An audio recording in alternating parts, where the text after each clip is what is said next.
Okay, that one's completely done. That one's done. There we go. Chippewa. So they do retain the same name.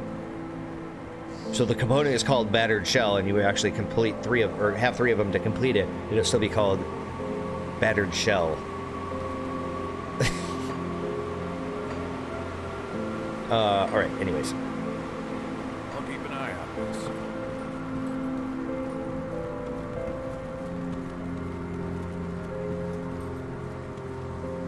this. So we're starting to look pretty badass.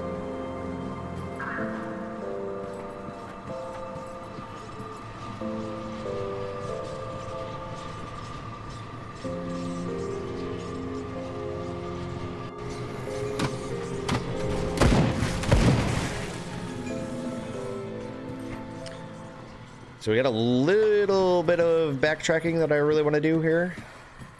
Like I said, I do want to actually uncover all of the map. And it's more beneficial for us to do it anyways. Because as I was saying before, you do like tend to meet some of the various NPC reputation group faction things. Get like additional quests, items, experience. It's just totally worth your time.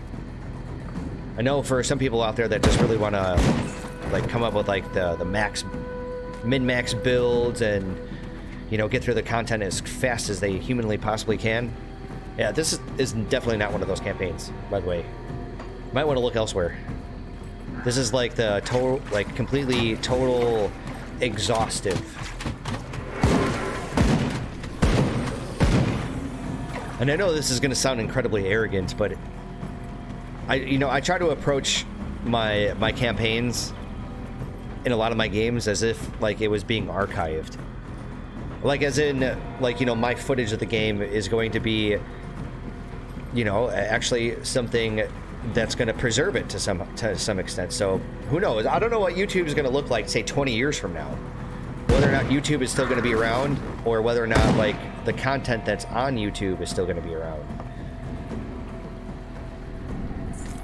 But I know there's going to be a point in time where you're not going to be able to play Grim Dawn, because the game is just going to be so old, and that unless it's continually updated or ported to modern...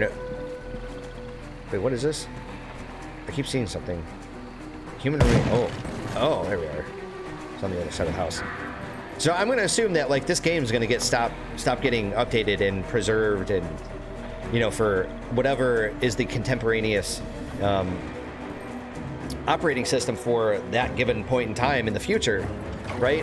Unless, of course, GOG, Good Old Games, unless GOG, unless they decide to keep supporting the game and keep it completely up to date 20 years from now, you know, the chances are that like Grim Dawn isn't going to be around forever. Meaning that if like YouTube videos are still around into some kind of perpetual or semi-perpetual manner, then that means, you know, at least maybe this campaign will still be around. So people could be like, oh, you know, like this is Grim Dawn, and this is like all of Grim Dawn. There wasn't anything that like we missed out on, or that I glossed over, that people have like fond memories of, you know? I know it sounds kind of arrogant, and I don't mean it to. So we got the roving merchant and dealer. I think if we improve our prices or our reputation with these guys, they give us better prices. See, that'd be a really good one-handed gun. I would really like to start making that switch over, because it feels like I'm still sucking at the tit of the two-handed ranged weapon, and I don't want to be doing that anymore. I really want to just go one hand with a really good offhand.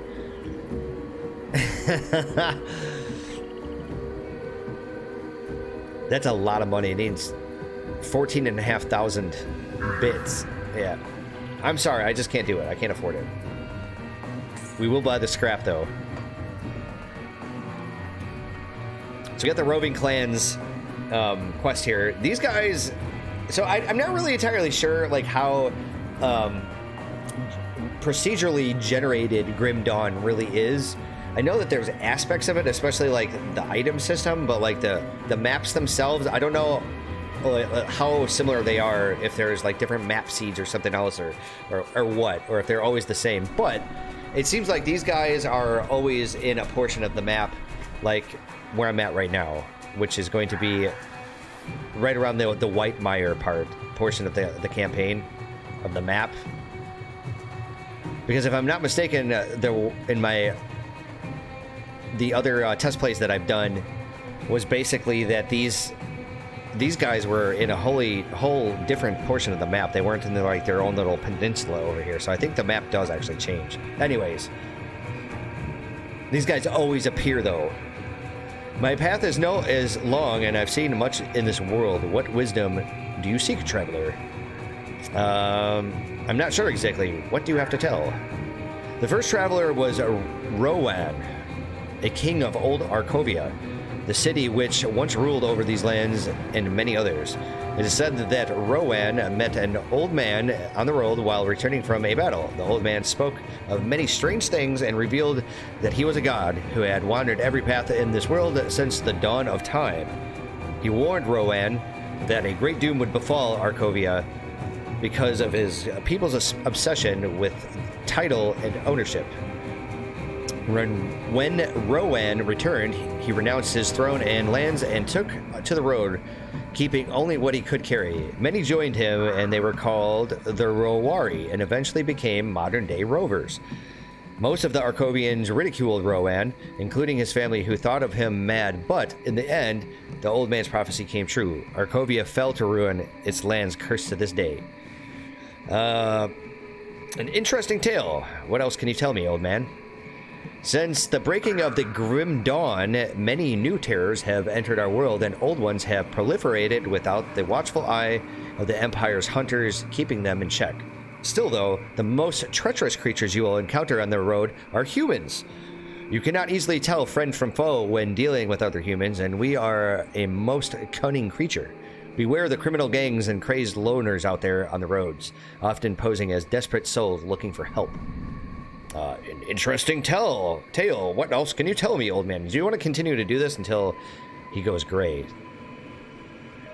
He does have quite a bit of things to say. The movements of rovers among the lands of the settled peoples are not always welcome, and so we've learned many hidden pathways across this realm. But if you're looking to get beyond the White Mire, the bridge to Burwich Village has been destroyed. But beneath it, there is an entrance to a flooded passage that can take you there. Would only travel that path now in dire need, as the cave, treacherous even in the better times, has become increasingly populated with slith and other monstrosities. Okay, then he goes back into his original story. Okay, so I have to be on my way, sir. May your path be true. Okay, farewell. And we'll talk to Torvin, who actually gives us a quest. You travel a dangerous path, stranger. This solitary refuge is one of the safe places left in the White Mire. If you plan out to set out on the road again, perhaps there is a way we could help one another. And what might that be, sir? The Slith are unnatural creatures and poison the land itself, so it only seems fit that we should turn some of the vile magic against them. Their shamans carry bone necklaces, primitive things, but they carry primal power with them. I can weave this power into something more potent for you. If you can bring me back a few of their necklaces and say 100 iron bits to aid us in return, I will fashion you a magical ring. What say you? I think we... will these necklaces suffice? Boom! Yeah, that's right. We just completed the quest right there because we already had a couple of the Slith necklaces from collecting it in the past, especially going down in the waterway where there were a whole bunch of these guys. So we got 250 experience, which allowed us to level up to level 13. We got 250 Rover's Reputation experience, which is great, and we have a new rare ring. Plus 10% damage to Beastkin, elemental resistances, and okay energy regeneration. Ah, yes, there is raw power in these bones, and my deft old hands will weave it into something more potent yet. I will have the finished ring for you shortly. Thank you, sir. Return to this refuge again if you need respite for your journey. Sure. Okay, so first of all, which ring do I want to replace this with, if I want to replace it with something?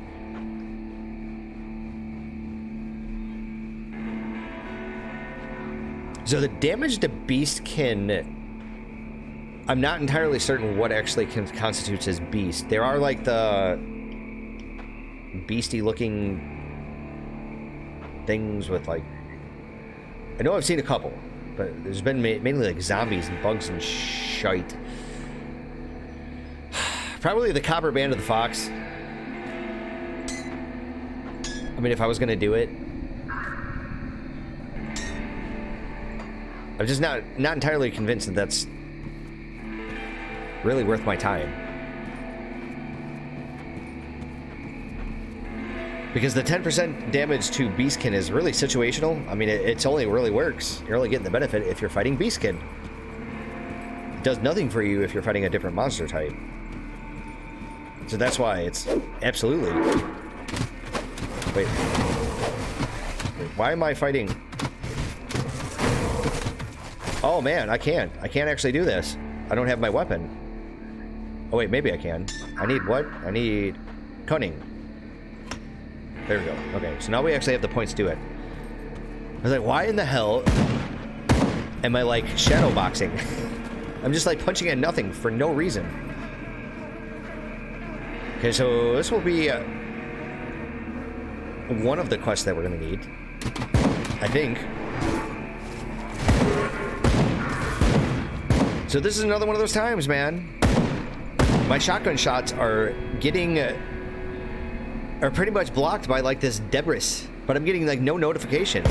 Like there's no audio visual feedback saying, hey, guess what, buddy? Your shots are actually getting occluded here. It would really be nice. It'd be like a simple design quality of life feature that I feel like should have been in the game in the first place. That totally makes sense.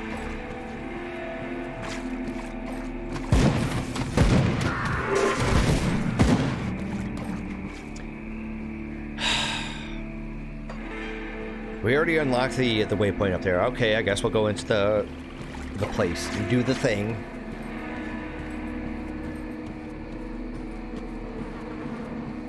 It has nothing to do with any of our quests, as far as I can tell. I think it's just a random cave.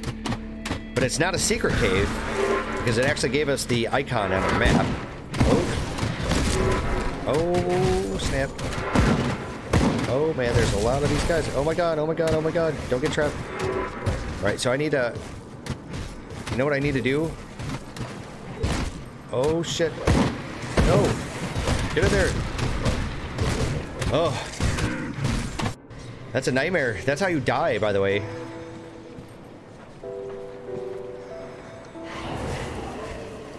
It's because you get trapped behind all of them. And you get completely smothered. We're gonna have to come back there.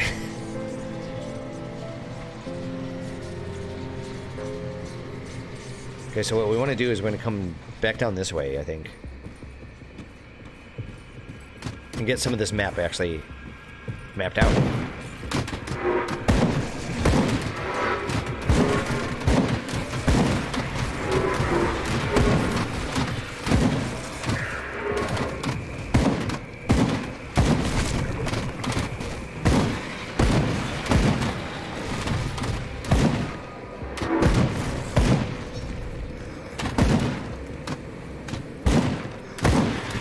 Oh, these guys are beasts. So the plus 10% damage is definitely working on these guys. These like Naga anthropomorphized snake people thing. Yeah, those guys. Yeah, I'm getting the plus 10% here from this. Definitely working for that. Awesome. Like, I remember fighting a whole bunch of these guys pretty early on, so it wasn't like a big surprise or something. One thing about this build is all about positioning. You always really want to pay attention to where you're at in relation to like enemies, to their skills. As you could tell by that one boss that I was fighting, who was doing all these big like AoE skills. It really comes down to like where you place your own character. Really got to pay attention to that.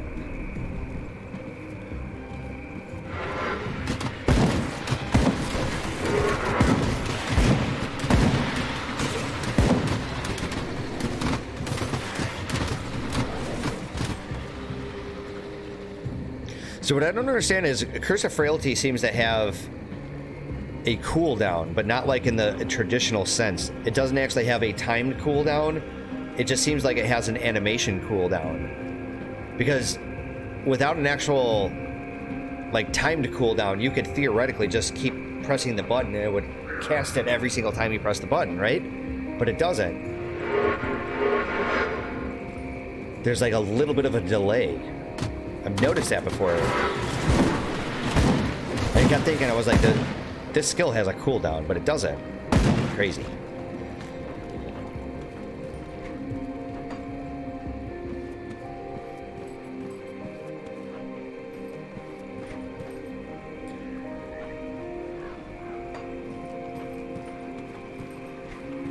So we have two different cave entrances here. This is the one we went into before, correct? I think so.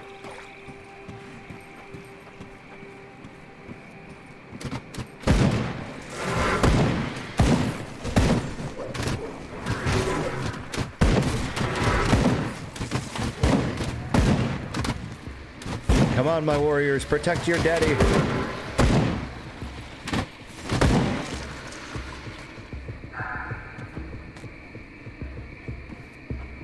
Get a little bit of a chest over here.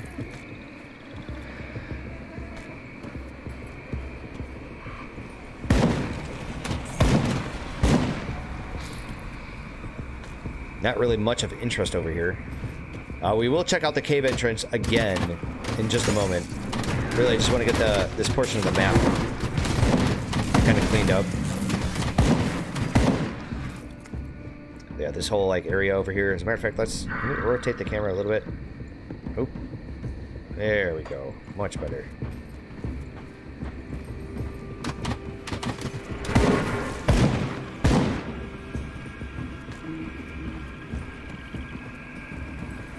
Interesting. So it actually connects. Well, then.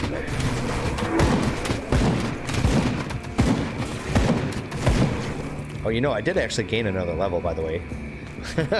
Should maybe think about increasing one of my skills. You know, I was just saying how much I needed to actually pump up like one of these skills. I'm thinking probably Blight Fiend itself.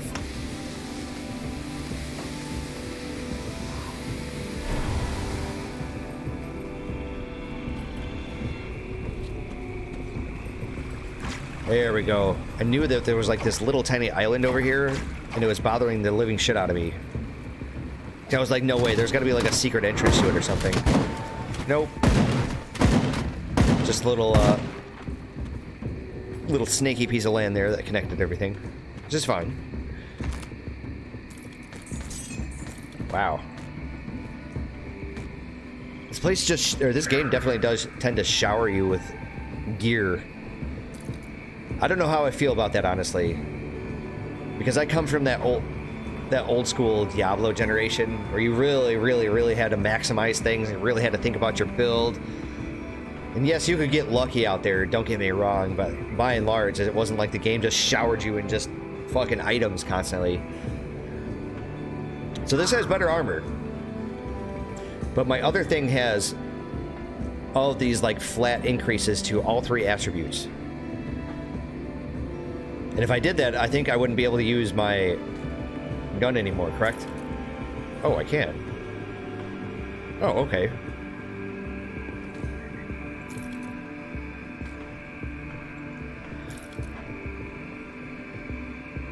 Then that's okay. I don't mind losing that then. That's fine. So we got a magic amulet here. So our rare amulet gives us plus 5% health and a whole bunch of life regeneration. This gives us aether damage, defensibility, and a little bit of health regeneration. I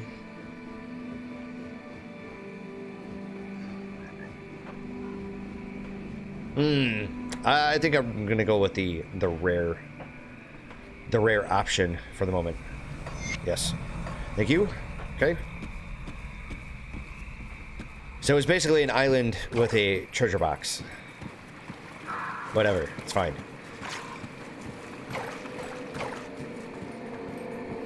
I'm never disappointed to go down the dead end. I actually like exploring the dead ends first, because then I know it's a dead end. And it's like a little area that I can definitely, you know, tick off, saying, yep, got that place covered. Oh, this is a different cave.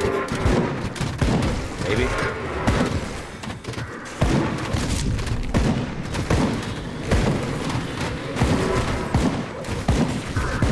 Ouchies. Come on. Come on, my minions. It would actually help if I actually had minions.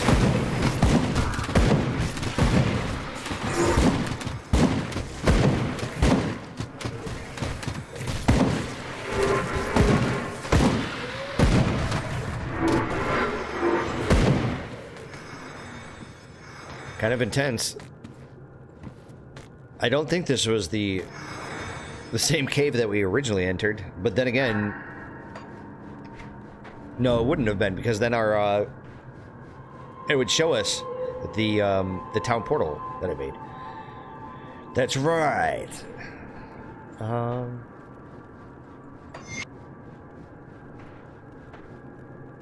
We like picked up a bunch of bullshit.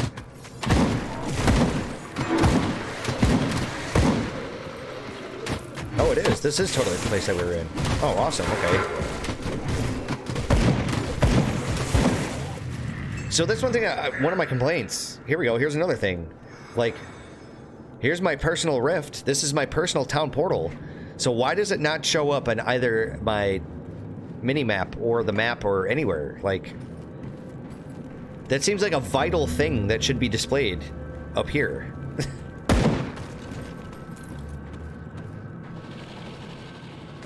Whatever.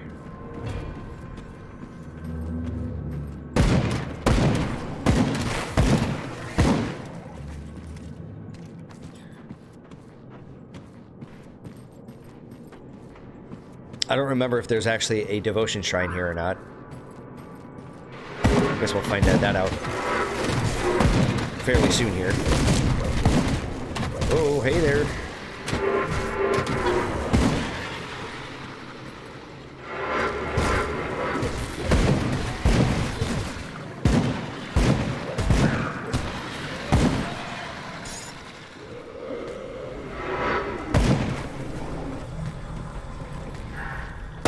You know what sucks is that when you're trying to command your pets and there's a monster like way over here on like the edge of your screen, for some reason, like I just can't get my pets to go so far. Like they'll move there.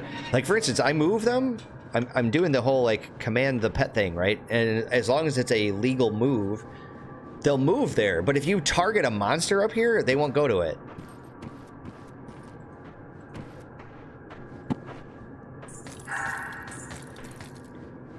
Boy, there was a lot of shit inside that that rotting corpse.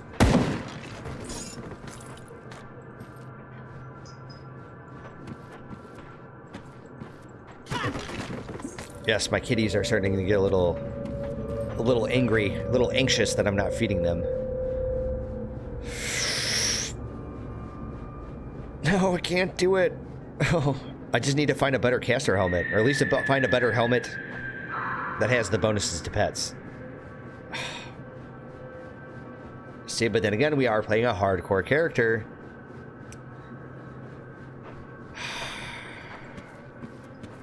We're gonna wait.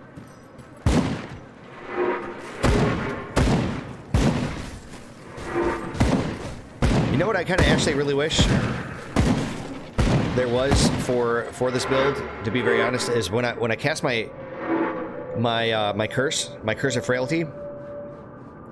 I wish there was some kind of graphic that showed me the area of effect. I have no idea how large of an area this is. So I don't know how many, you know, if there's like a big mob, like I don't know how many times I realistically have to cast any given skill that affects an area when I don't know how big of an area it affects.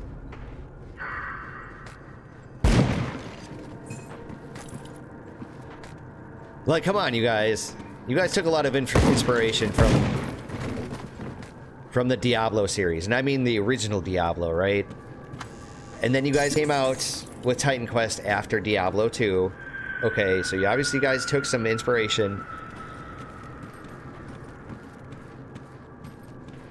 There were some of these things that would totally just make sense that I don't understand. It's completely baffling to me why it's a thing. Like, why am I casting a curse and not having some kind of graphic that displays, you know, the area effect? By the way, I've noticed here, okay, so we early on we found that one secret that required 2 dynamite, and we're not going to have dynamite for a while. Okay, if we look at the mini map, you see this like rock here. It looks like this yellow outlined rock, and if we go into the actual mini map screen, there isn't an item for it, like an actual, like an item in the legend down here. But the yellow piece does actually show. What I'm wondering is, the rocks that you see in the mini-map like this, if these are explosive rocks, or these are rocks that you can use explosives on, like once we have dynamite. I wonder if that's what that is. Just some speculation, just something that I noticed. There is a devotion shrine here, perfect. The shrine is corrupted and needs to be cleansed. Summon what is trapped within. So we're going to end up fighting a shit ton of monsters. Before we do so, before we get this on, we're going to go back to Devil's Crossing, and I'm going to actually unload my inventory some, because we know we are going to fight some See anything you like? some quality monsters here. So to anticipate their drops, I think it's probably in our better interest to have the space available from the start. So I am going to keep that helmet. Excuse me. I'm going to keep the helmet. I'm going to have to. I just feel compelled. Here we go. There we go, right there, to raise skeletons. That's the one I'm going to keep.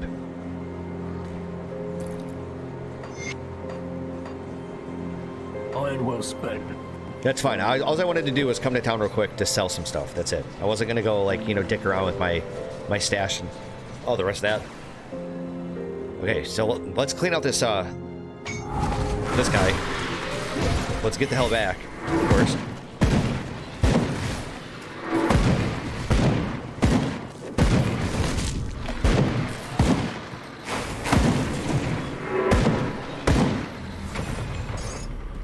Boy, that was easy. No problemo. So not every devotion shrine is going to require us to have one of the Aether Crystals. So basically what that means, we're going to go to skills. So we have 1 devotion point here. So we already got our opener star for Shepherd's Crook. Obviously we're going to want to go to the next one. It will give us 15 cunning and 40 health. I definitely want to finish Shepherd's Crook. So let's just get the next star here. And I think once we're done actually completing this this area here, once we're done cleaning it out, I think we might actually call it the end of our stream.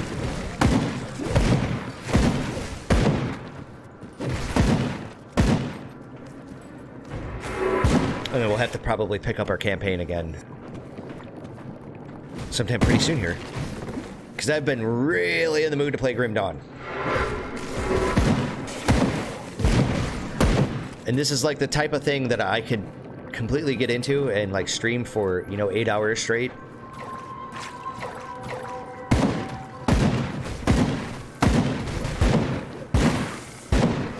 I know all of my other series are going to suffer a little bit because of that, but, you know, tough shit.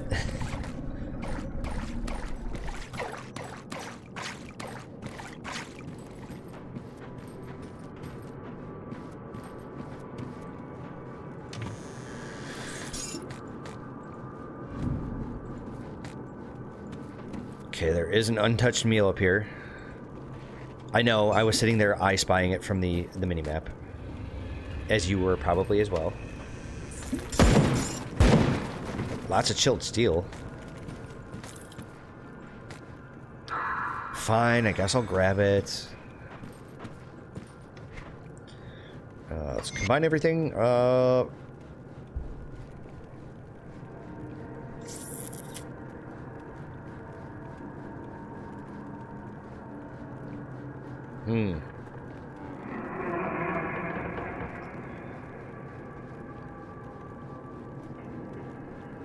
See, one thing I don't really like about this game and its comparison is it's given me just the flat damage per second, the DPS differences. Okay, but it's, I don't feel like it sometimes it takes into account for some of the other effects, whether or not like those are X factors. See, it will take into account for the percentages. Like it will take into account for them, but I don't know, man. Because this gun right here, this green gun, is a little faster. It just has a much smaller damage ceiling. The current gun that I have can do up to 123 physical damage. This one can only do up to 45. I don't know. You know what? I'm just going to leave it be. I'm telling you, a helmet. I desire it so. I mean, it's so like such a disparaging difference. But I want those bonuses to pets, man. Gotta have them.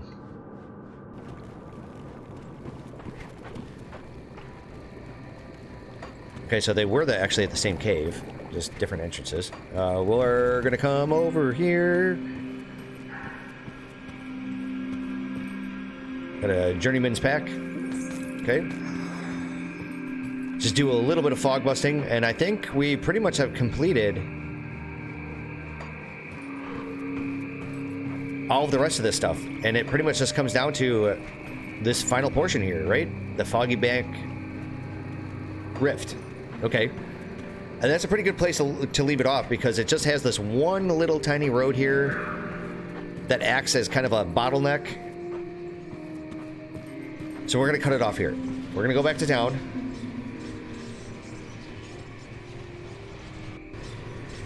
And I think I'll probably just do this off camera, as I'll just go ahead and sell everything and then take care of the inventory items, you know, whether or not like combining the other stacks of finished components and whatnot. Not doing anything too special. And as far as our attribute points go, it looks like we don't really have anything else. So anyways, it's been fun, folks. I plan on actually doing some more live streams of this pretty regularly.